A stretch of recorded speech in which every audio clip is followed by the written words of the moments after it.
Assalamualaikum warahmatullahi wabarakatuh. Hari ini kita akan belajar sosiologi. Nah, karena Ibu sebelumnya belum pernah masuk ke kelas kalian, Ibu akan perkenalkan nama dulu. Nama Ibu Siti Julaiha, kalian bisa panggil Ibu Lela. Nah, pertemuan pertama ini kita akan membahas mengenai perubahan sosial dan dampaknya terhadap kehidupan masyarakat. Nah, ini peta konsep materi perubahan sosial yang akan kita pelajari. Karena ini pertemuan pertama, maka kita hanya akan membahas pengertian perubahan sosial dan teori-teori perubahan sosial. Nah, perubahan sosial itu apa sih? Sadar atau tidak, kita semua ini sudah melakukan perubahan atau sudah mengalami perubahan. Contohnya saja gaya belajar kita saat ini. Kalian belajar di rumah tanpa harus pergi ke sekolah. Nah, ini adalah suatu perubahan sosial.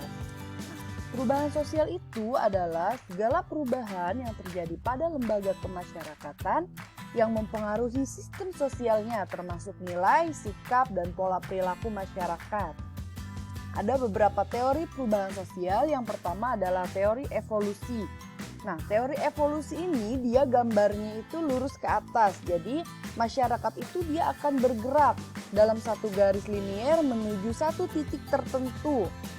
Nah, kalau di masyarakat itu contohnya adalah masyarakat di tahap primitif sampai dengan tahap modern yang kompleks.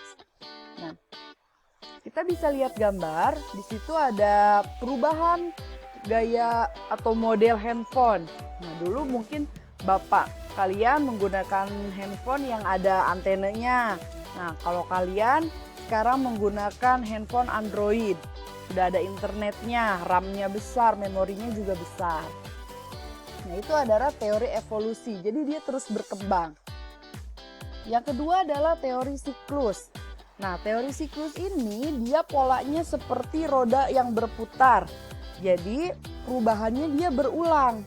Contohnya apa? Gaya pakaian. Nah, gaya pakaian yang kalian gunakan saat ini, yang lagi tren saat ini, contohnya celana pensil ya, yang di bawahnya kecil. Nah, itu bisa jadi pada saat orang tua kalian itu juga tren, tapi tren lagi nih sekarang. Atau celana cutbray.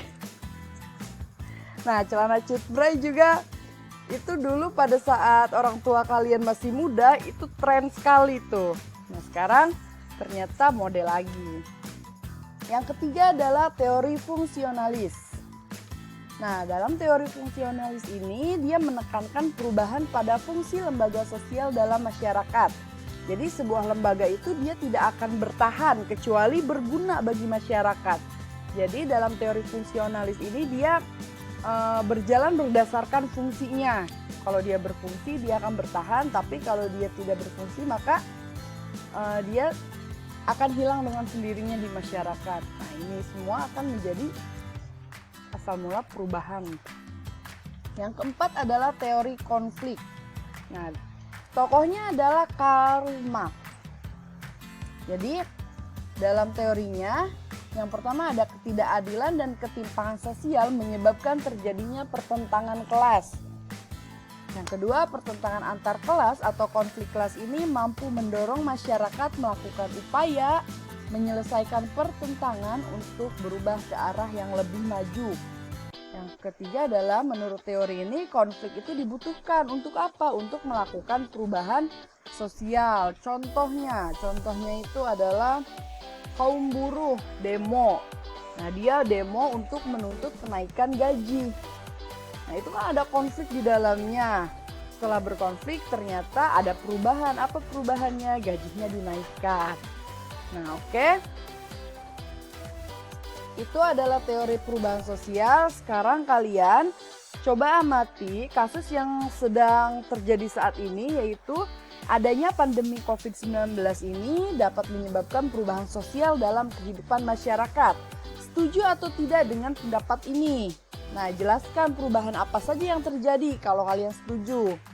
Kemukakan pendapat Anda. Silahkan kalian tulis di buku catatan sosiologi dan dikumpulkan pada saat pertemuan di kelas.